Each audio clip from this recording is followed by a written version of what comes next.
마태복음 10장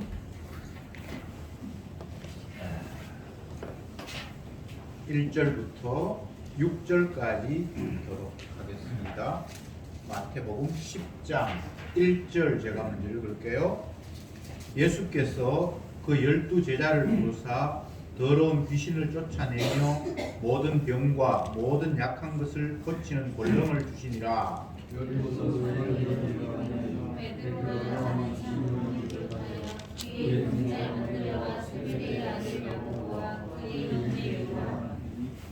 빌립과 바돌로메, 도마와 세리마테, 알페오의 아들 야고보와 다데오,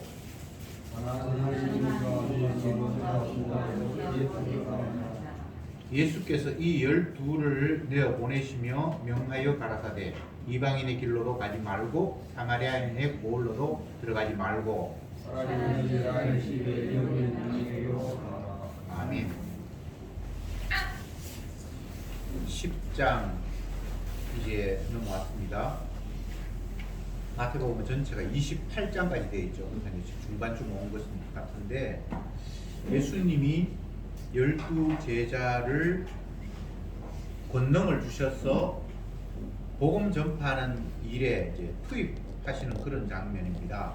그 전까지는 예수님께서 뭐 병을 고쳤다든지 말씀을 전한다든지 이렇게 하셨는데 이제는 제자들을 예수님이 하셨던 그 일에 같이 참여시키고 각 고을에 가서 복음을 전하라고 하시는 그런 장면이 펼쳐집니다.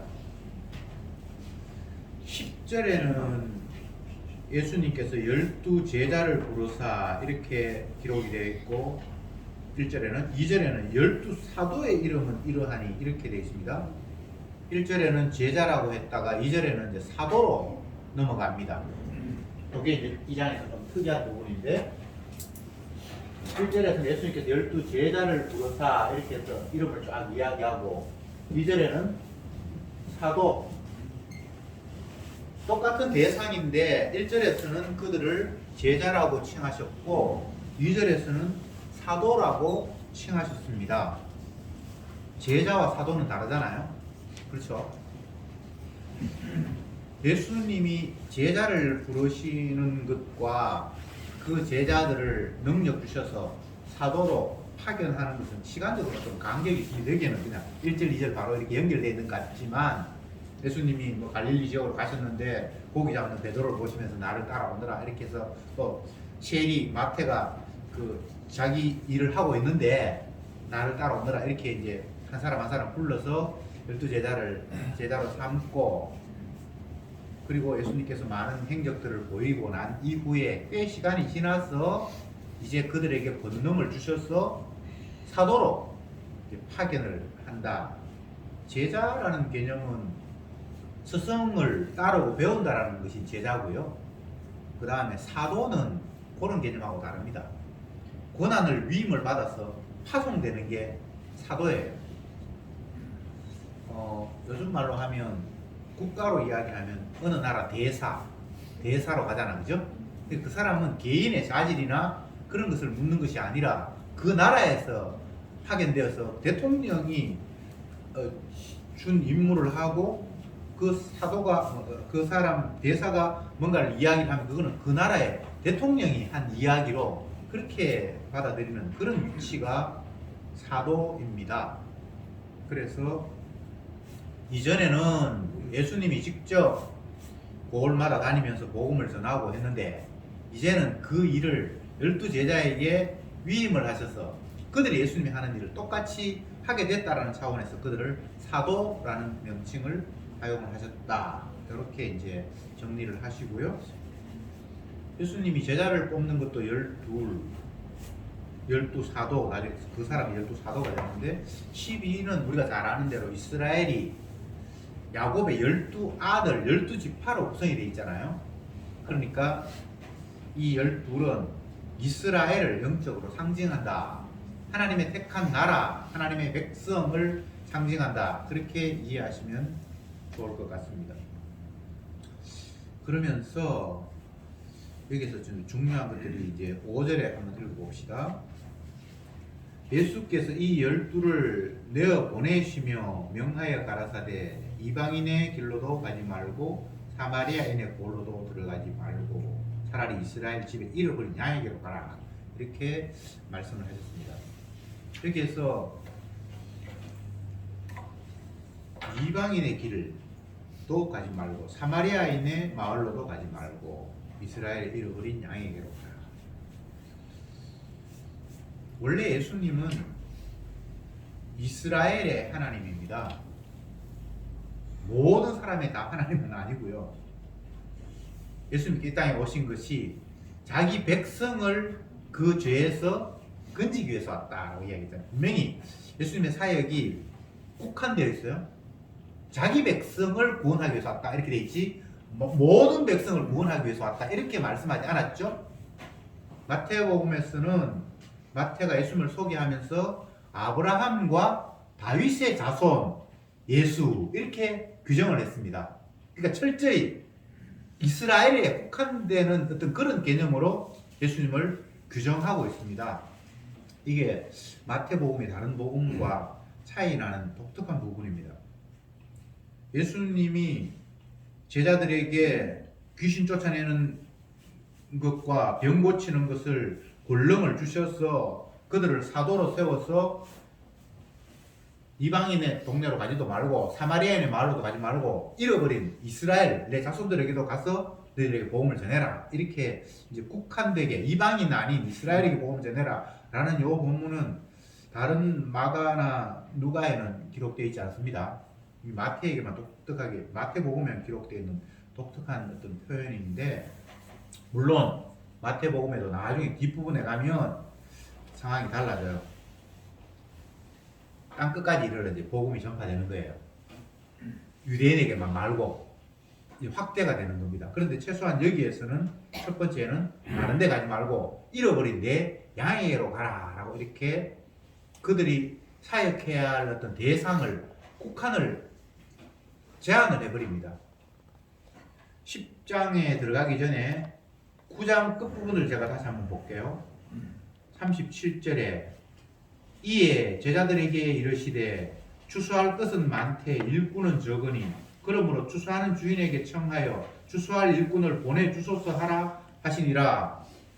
예수님이 이런 말씀을 하셔서 제자들에게 이게 지금 추수할 때가 되었는데 추수할 일꾼이 없으니까 너희들이 하나님 앞에 기도해서 추수할 일꾼을 보내주셔서 추수하게 하옵소서라고 이렇게 요청해라, 이렇게 예수님께서 말씀을 해놓고는 본인 스스로가 제자들을 추수할 일꾼으로 파송해버려요. 이런 모습 속에서 예수님 자기 자신이 하나님이라는 사실을 계속해서 이렇게 은근슬쩍 노출시킨다고 할까요? 보여주신다고 할까요? 처음에는 추수할 때가 됐는데 일꾼이 적으니까 하나님 앞에 추수할 일꾼을 보내달라고 해라 이렇게 얘기해놓고는 결국은 자기 자신이 보내버리잖아요.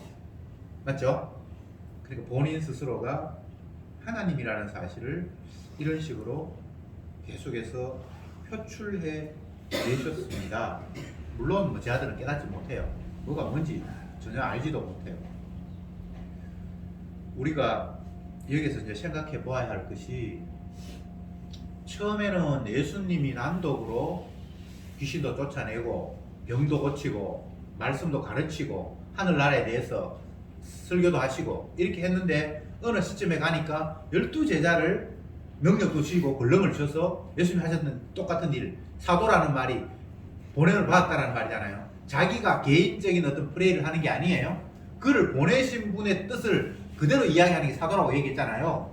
그러니까 그렇게 해서 이제 보냈다.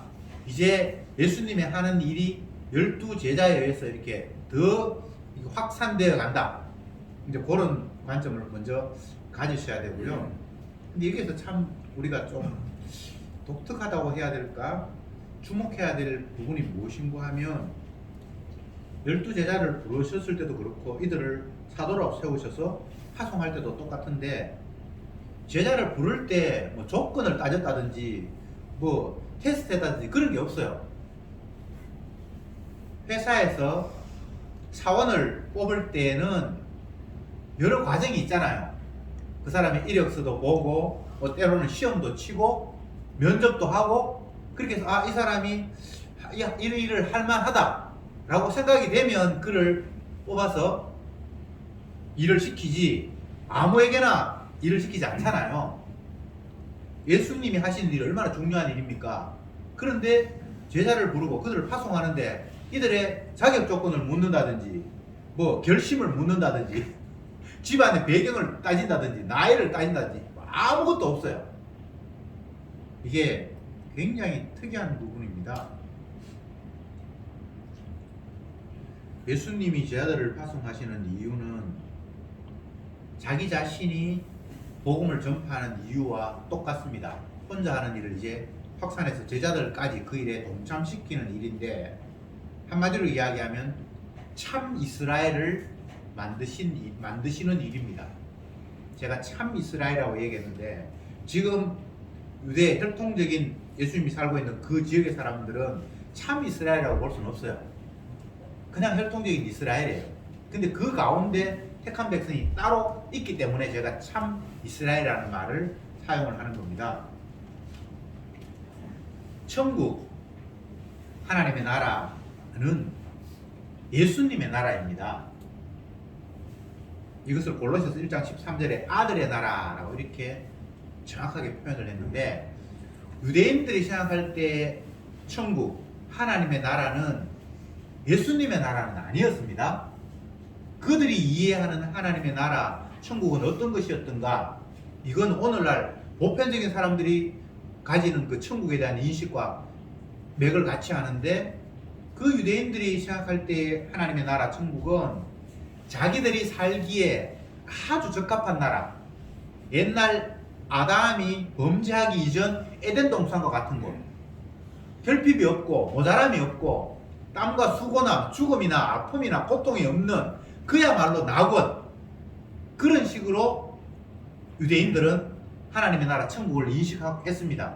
오늘날 대부분의 사람들이 천국을 이야기하면 그런 식으로 천국을 인식합니다. 그런데 구체적인 천국은 아들의 나라예요. 아들이 왕이 되는 나라예요. 예수님이 왕이 되는 나라예요. 그리고 그분을 높이고 그분만 경배해야 될 나라가 천국이에요. 그러니까 지금 천국 개념이 다르잖아요. 예수님이 오셔서 뭔가 지금 일을 하시는데 뭐 병도 고치고 귀신도 쫓아내고 산상에서 설교도 하고 모세 율법은 이런 뜻이야 라고 하면서 말씀도 가르치고 하는 이 모든 영역들이 그동안 했던 일들이 참 이스라엘을 만드는 일이라고 제가 말씀을 드렸습니다. 지금 이스라엘이 있는데 그들을 이스라엘로 인정하지 않고 진짜 하나님 나라의 백성을 이제 하나하나 모집하고 만드는 일을 예수님께서 하시는 일 속에서 진행을 했는데 이제 그 일을 본인 혼자만 하는 것이 아니라 제자들에게도 하게 하셨다. 그래서 그들을 사도라고 칭하셨다. 여기까지 이제 정리가 됐습니다. 제가 다시 말씀드립니다만 이 중차대한 일을 하기 위해서 사람을 선발하는데 자격 요건이 없어요. 그냥 예수님께서 원하신 대로 일방적으로 사람들을 뽑았어요. 예수님의 12제자들의 면면을 보면 인간적인 관점에서 볼 때 그다지 뛰어난 사람들이 많지가 않아요. 베드로, 안드레, 야고보, 요한은 갈릴리에서 그냥 고기 잡는 어부고 마태는 세관이니까 좀 그래도 약간 공무원 뭐 괜찮은 사람이라고 볼 수 있고 근데 그 외의 사람들의 뭐 면면들은 과거에 뭘 했는지 뭐 그런 것도 성경에 기록이 없어요. 쉽게 이야기하면 그냥 막 이 사람도 뽑고 저 사람도 뽑고 우리가 볼 때는 무작위로 막 뽑은 같은 그런 느낌이 들어요. 여러분들이 만약에 어떤 사람을 어떤 일을 시키는데 내가 해야 할 일들을 중요한 일을 맡게 된다고 하면 무작위로 뽑지는 않잖아요. 똑똑한 사람, 뭐 심지가 굳은 사람, 의지가 튼튼한 사람, 그 외에 뭐 인물도 좀 볼 수도 있고 여러 가지 상황과 조건들을 보면서 사람들을 뽑는 것이 이 세상에서는 지극히 당연한데 예수님이 자기의 할 일을 대사로 맡기고 사도로 위임하는 그 대상에 있어서 어떤 특별한 뭐 자격 요건이나 그런 것들을 전혀 고려하지 않으셨다라는 이 부분이 중요합니다. 이걸 달리 이야기하면 참 이스라엘의 백성을 만드시는데 그게 조건이 없어요. 세상적인 조건이 없어요. 천국 넣어주시는데 자기 나라의 백성으로 사람들을 모집하는데 거기 온 사람들의 면면이 인간적인 관점에서 특별한 조건이 없어요. 인물이 잘났다든지 뭐 주님을 특별히 사랑한다든지 세상에서 남들보다 칭찬 듣는다든지 열심히 살았다든지 이런 세상적인 조건이 아무것도 없어요. 굳이 조건을 말하라면 부르시는 분의 마음이에요. 자기가 기뻐하는 사람 그냥 부르는 거예요. 이게 하나님 나라입니다. 왜 이런 이야기를 성경에 기록해야 되는고 하면 성도는 주님의 백성은 잘난 척할 수 없어요. 지자랑할 수가 없어요. 반대로 이야기하면 오히려 내가 주님 앞에 부름 받았다는 자체가 너무나 죄송하고 부끄러워요. 내가 무슨 자격이 있는데 오로지 당신의 선택만이 나를 이 자리에 함께 하셨군요라고 오직 100% 공로를 그분께 돌릴 수밖에 없는 그런 상황으로 주님은 자기 백성을 만들어요. 어떤 사람은 예수 믿게 된 것을 굉장히 자기 자신이 대단한 사람인 것처럼 포장하고 자랑하는 사람이 있는데 그건 하나님의 뜻과 전혀 일치하지 않아요. 그 사람은 불신자일 가능성이 오히려 많아요. 나는 어릴 때부터 뭐 남달랐고 뭐 자기 자랑하는 사람도 있는데 그렇게 해서 하나님 앞에 부름받은 사람은 단 한 사람도 없다. 정말 주님 앞에 부름받은 사람이라면 오히려 자기 자신의 부족함을, 자기 자신의 죄인됨을 날마다 고백할 수밖에 없다. 그래서 상대적으로 이 누추한 죄인을 용납하시고 받아주신 그분의 사랑을 극대화시키면서 감사할 수밖에 없는 그런 환경으로 주님은 자기 백성을 이끄셨다라는 것이 제자를 부르시고 그들을 사도로 삼아서 파송하는 주님의 손길 속에 담겨있는 깊은 뜻이다. 이렇게 일단 정리를 하겠습니다. 하나님 나라 천국을 소개하기 위해서 제자들을 불렀고 능력을 주셔서 파송하셔서 그 일을 하게 하셨습니다. 그 일의 표면적인 일이 1절에 나타나 있습니다. 예수께서 그 12제자를 부르사 더러운 귀신을 쫓아내며 모든 병과 모든 약한 것을 고치는 권능을 주시니라. 무작위로 뽑았는데 그들의 능력이 필요한 것이 아니라 주님께서 자기 능력을 그들에게 주셨기 때문에 그들에게 원래의 자질이 큰 의미가 없어요. 주님이 권능을 주시니까요. 그러니까 주님 앞에 부름받은 사람은 그 전에 개인의 자질 같은 게 큰 의미가 없고요. 주님께서 권능을 주셨어요. 그러니까 그가 하는 일은 이제 더 이상 자기 일을 자랑할 수 있는 일은 아니고 나에게 권능 주시는 그분만 그냥 드러내는 일이 되는 거예요. 이런 점이 이게 중요한 겁니다. 오늘날 하는 사람들이 주님 앞에 능력을 받았다 그러고 자기는 사명자라 그러고 하는데 하는 행동을 보면 지 능력을 자랑하고 있어요. 자기를 뽐내고 있어요. 자기가 뭐 금식 기도를 뭐 몇 번을 했니? 전도를 개척교회를 몇 군데를 했니? 헌금을 얼마나 했니? 이런 소리를 하고 있다는 말이죠. 그렇다면 오늘 말씀 1절에 나타난 것처럼 주님께서 제자들을 부르셔서 귀신 쫓아내고 병 고치고 약한 것을 고치는 권능을 주셨다라는 이런 말씀과 앞뒤가 맞지 않잖아요. 앞뒤가 맞지 않잖아요. 사도는 자기 일을 하는 사람이 아니라 자기를 보내신 그분의 일을 하는 사람입니다. 그래서 자기의 능력으로 하는 것이 아니라 그분의 능력으로 하는 겁니다. 복음서에서 하나님 나라를 여러 모양으로 설명을 하는데 그 가운데 하나님의 나라는 혼인잔치 하는 걸로 비유했잖아요. 근데 그 혼인잔치에 참여했을 때에 특이한 것이 자기가 입은 옷을 가지고 그냥 들어온 사람들은 마지막에 쫓겨나죠. 예복을 내줘요. 그 자리에서. 그 예복을, 그러니까 자기 게 아무것도 없는 거예요. 그 하나님의 나라에는 오로지 주신 분의 것을 받아서 그냥 내가 갖게 되는 거예요. 그게 하나님 나라의 특징 중에 하나입니다. 다시 말씀드립니다. 사도를 뽑으면서 너무나 중요한 일을 시키는데 그들의 개인의 자질을 묻지 않았다라고 제가 말씀을 드렸고, 그 대신 하나님께서 그들에게 필요한 권능을 주셨습니다. 권능을 주셨습니다. 자기 게 아닙니다. 자기 권능이 아닙니다. 그러니까 자기들이 뭔가를 했다, 주님의 권능을 받아서 뭔가를 했다고 했을 때 그 결과를 자기 자신에게 돌릴 수 있습니까? 안 되죠. 베드로와 요한이 성전 미문에 앉아있는 안전뱅이, 그 사람은 늘 그냥 거기 앉아서 성전에 가서 기도하려는 사람한테 한 분 주십시오라고 구걸했던 그런 사람이란 말이에요. 제가 신학교 그 대학원 다닐 때, 대학원 우리 3년을 했는데 2년은 대학원 건물이 저 경기도 용인 뒤에, 지금 그게 길이 잘 되는데 옛날에 완전히 그 산골, 그 유배지 같은 그런 곳에서 땅값이 사니까 아마 거기서 건물을 지었겠죠. 누가 또 기부를 했고.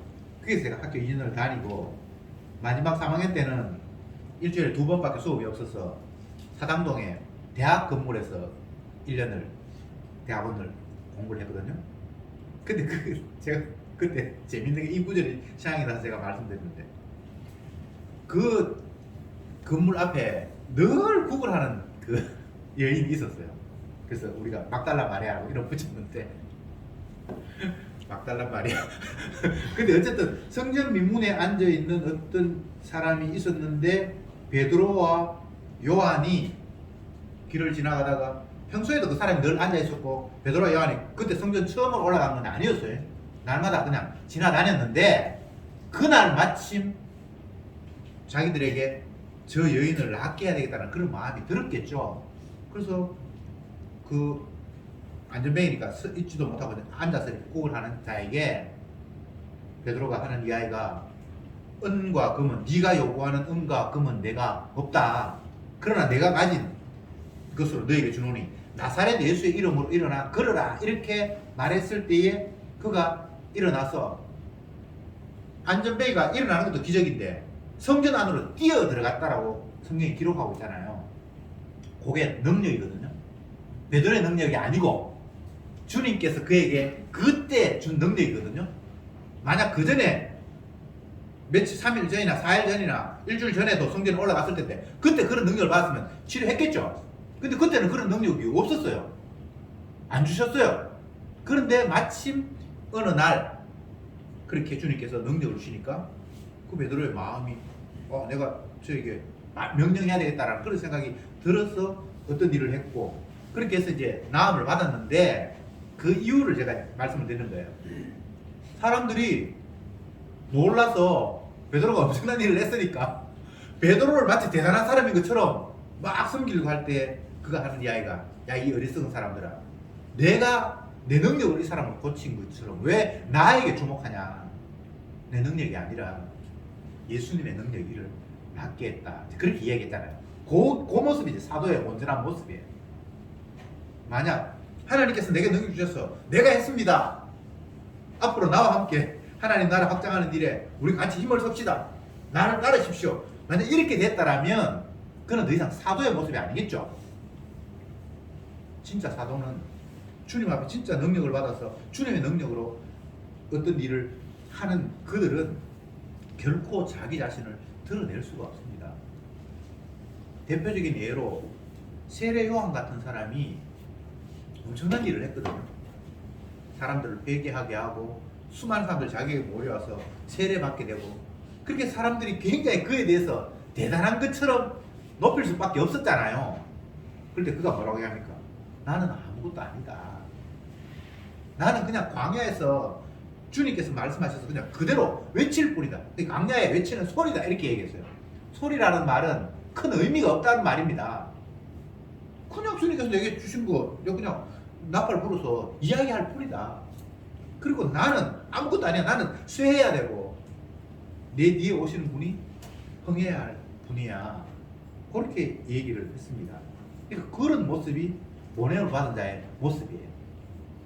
자기 능력이 아닌. 만약 성도에게 주님께서 어떤 상황에서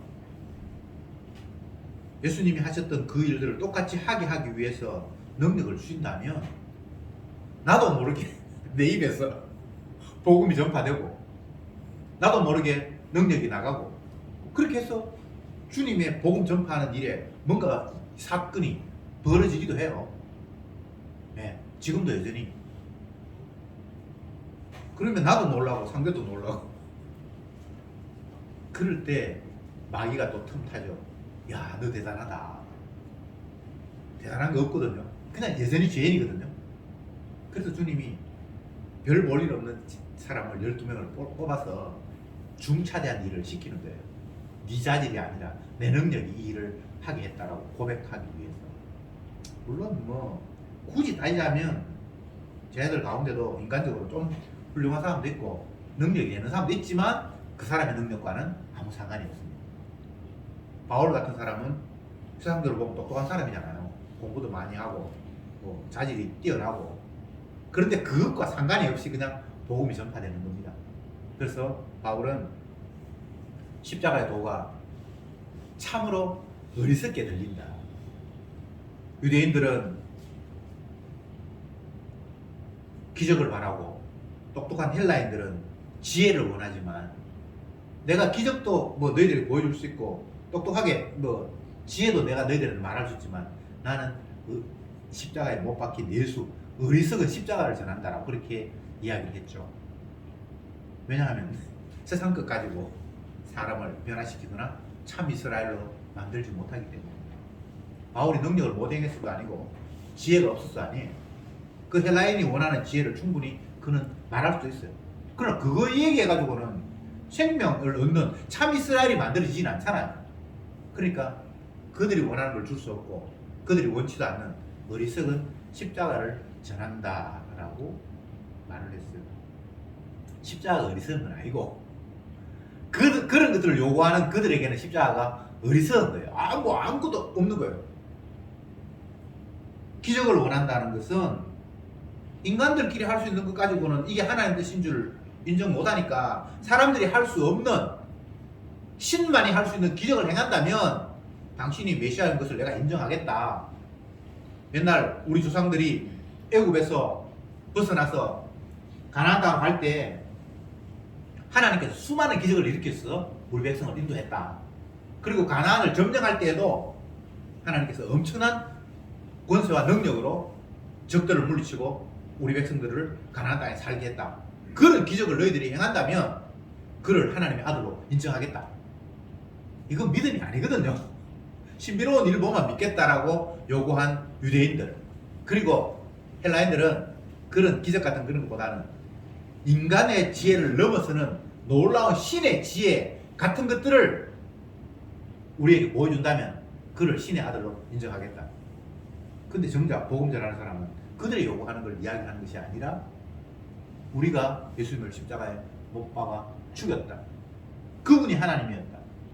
그리고 그분은 우리의 죄를 담당하기 위해서 저주받아 죽었다. 그 죽음을 믿는 사람은 죄에서 해방된다라는 이런 이상한 그들이 요구하는 것과 전혀 다른 복음을 이야기했단 말이죠. 그러니까 그들의 관점에서 십자가의 도가 어리석게 들리는 것 뿐이에요. 그 자체가 어리석은 건 아니고, 오늘날 복음을 알지 못하는 사람에게 십자가 이야기하면 어리석게 들리죠. 아니, 내가 죄 지었는데 내 죄 용서받기 위해서 왜 그 사람이 죽어야 되는데, 나하고 아무 상관이 없는 사람, 내가 얼굴도 한번 못 본 그 사람이 왜 내 죄를 위해서 죽었는데 내가 죄 용서 받아야 되는데, 이게 세상 사람들의 논리잖아요. 그렇잖아요. 예수님을 한번 본 적도 없고 차라리 뭐 대통령이 날 위해 죽어가지고 내가 용서 받다 이러면 조금 얼굴 본 적도 있고 그거는 뭐 믿을지 안 믿을지 모르지만 그래도 뭔가 생각이 있는데, 내가 얼굴도 한번 본 적도 없고 우리나라 사람도 아니고 있었든지 없었는지도 뭐 모르는 그 어떤 그분이 나를 위해서 내 죄를 위해서 돌아가셔서 내 죄가 용서받았다는 이게 십자가의 복음이잖아요. 이게 믿음 없는 사람이 어리석게 들려요. 말도 안 되는 소리예요. 뭐 비슷한 소리도 아니고 뭐 IQ가 아무리 높은 사람이 이 생각을 해봐도 그거는 말이 안 되도록 돼 있어요. 왜? 하나님께서 그렇게 해놓으셨어요.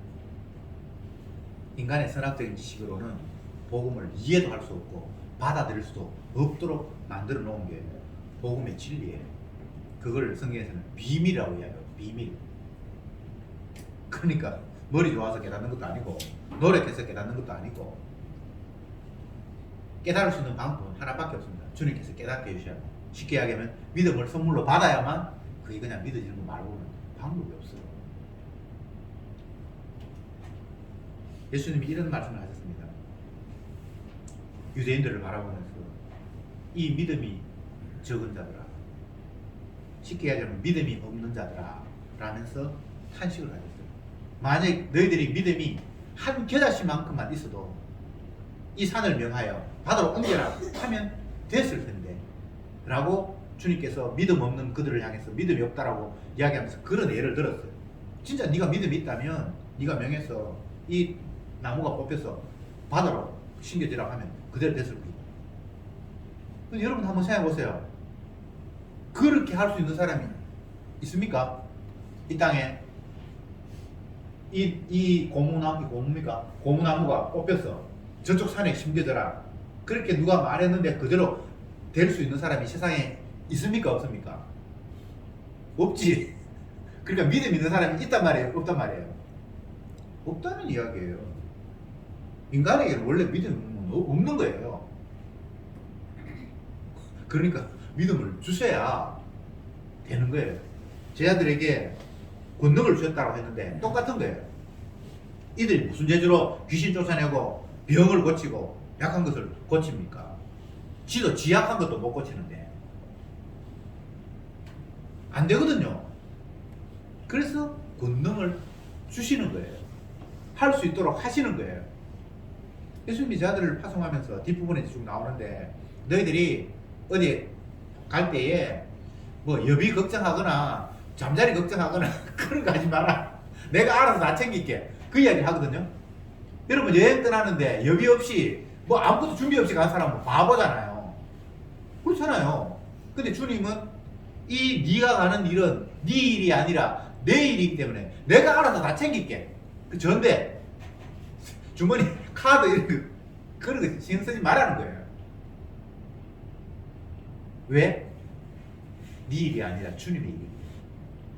그래서 내가 준비하고 내가 뭔가를 하면 그 결과를 내가 받아들이겠죠. 내한테 돌아오겠죠. 내가 열심히 땀 흘리고 노력해서 어떤 결과가 오면, 내 칭찬이 오면 그게 내가 했다라고 자랑할 수 있잖아요. 근데 주님이 그런 걸 원천적으로 차단해 버리는 거예요. 네가 한 게 아니라 내가 그냥 한 거야. 그냥 나는 너를 이용했을 뿐이야. 라는 이 대답이 나오거든. 성도는 그런 차원에서는 너무 편안해요. 내가 뭔가 할 일이 없어.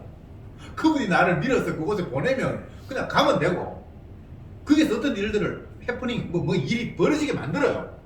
그러면 그냥 하면 돼요. 복음 전하는 일이 공부하고 준비하고 뭐 그렇게 요절 외우고 그렇게 해서 되는 게 아니에요. 내가 할 말을 너에게 주리라 그렇게 말씀하세요. 그러니까 그냥 그 상황에서 주께서 일으키시면 되는 거예요. 아이고 나는 뭐 배운 것도 없고 한데 저렇게 유식하고 똑똑한 사람한테 어떻게 이 복음을 설명할까? 그렇게 해서 복음이 전해지는 것 같으면 내가 하는 거죠. 베드로 뭐 고기 잡는 뭐 무식한 어부인데 설교도 유창하게 하고요. 어떤 상황에서 유대인들 종교 지도자들이 모여있는 그 앞에서 당당하게 이야기를 해요. 왜? 자기가 하는 게 아니니까. 주께서 권능을 주셨으니까.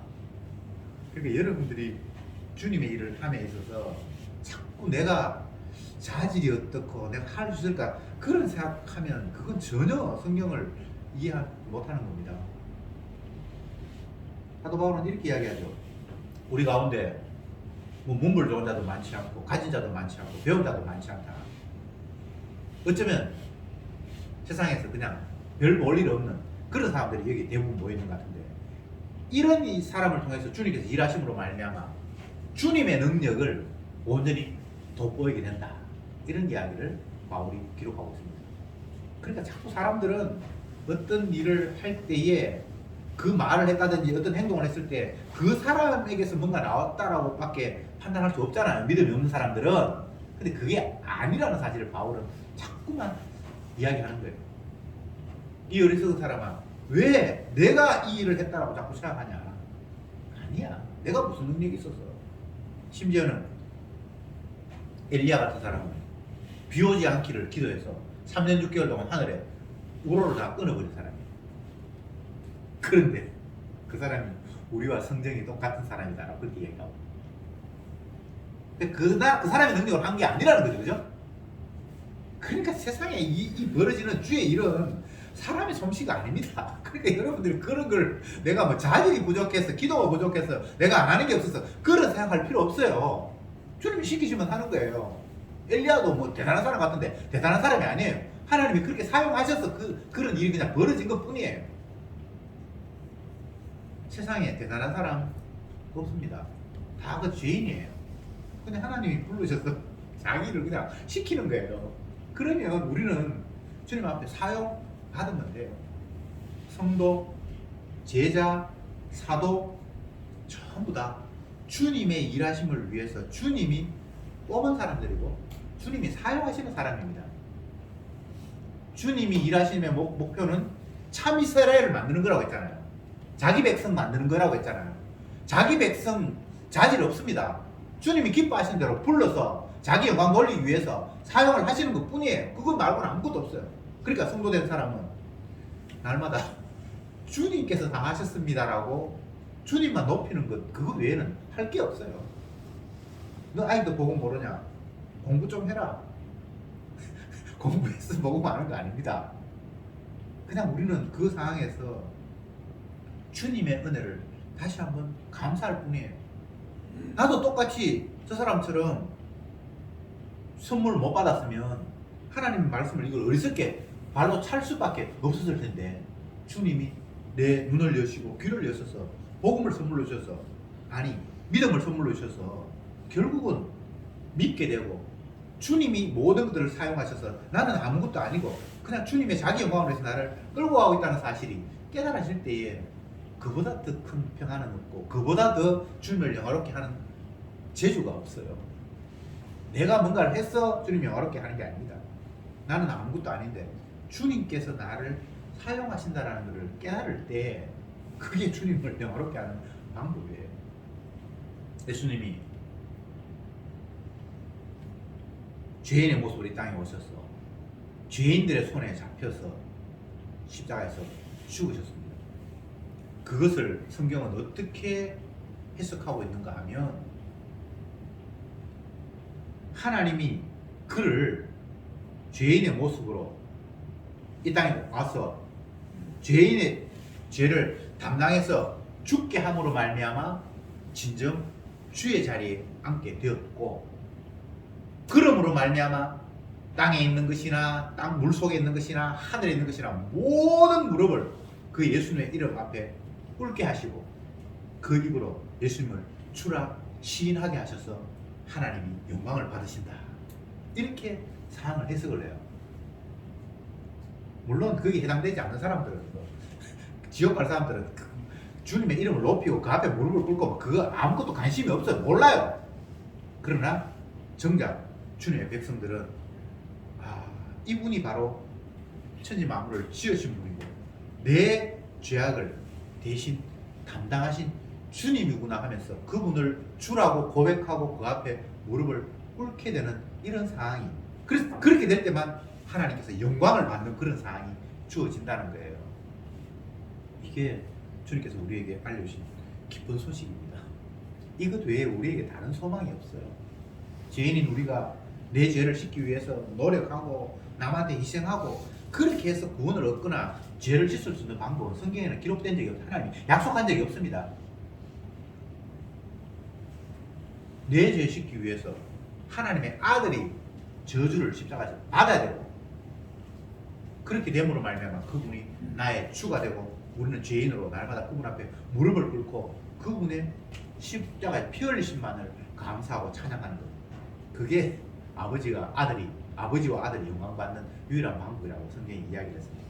예수님이 그 일을 하기 위해서 지금 제자들을 부르셨고 제자들을 파송하셨습니다. 그 범위를 넓히면 오늘날 저와 여러분들을 부르셨습니다. 나의 목적은 없습니다. 피조물의 자체의 목적은 없습니다. 내가 뭘 해야 되는데, 나는 무엇을 해야 되는데, 그건 다 마귀의 유혹이에요. 내가 앞으로 커서 뭘 해야 되는데, 그건 마귀의 유혹이에요. 주님이 나를 시키십니다. 자기 영광을 위해서. 그럼 나는 주님이 시키는 일에 끌려가는 겁니다. 나를 뭐 사마리아로 보내면 사마리아로 가야 되고, 갈릴리로 보내면 갈릴리로 가야 되고, 이방 지역으로 보내면 이방 지역으로 가야 되고, 내가 하고 싶은 것이 있는 것이 아니라 주님께서 시키시는 일만 있습니다. 그것이 진정 주님의 부름받은 주의 성도들입니다. 기도합시다. 주님 감사합니다. 우리는 원인도 이유도 모른 채 이 땅에 보내줬습니다. 그런데 주님께서 우리에게 알려주시기를 내가 너를 이 땅에 만든 이유는 나를 찬송하고 내 영광을 노래하기 위해서 만들었다라고 우리에게 알려주셨고, 그래서 저들에게 능력을 주셔서 예수님이 주라는 사실을, 십자가의 의미를 저들에게 전하게 하셨습니다. 주여, 그 모든 과정에서 내가 드러날 수는 없고 나를 사용하시는 주님, 날 위해 십자가신 그 주님만 온전히 증거되게 하옵시고 오직 그 주님만 바라보며 감사 찬송하는 저들이 되게 하옵소서. 예수님의 이름으로 기도드리옵나이다. 아멘.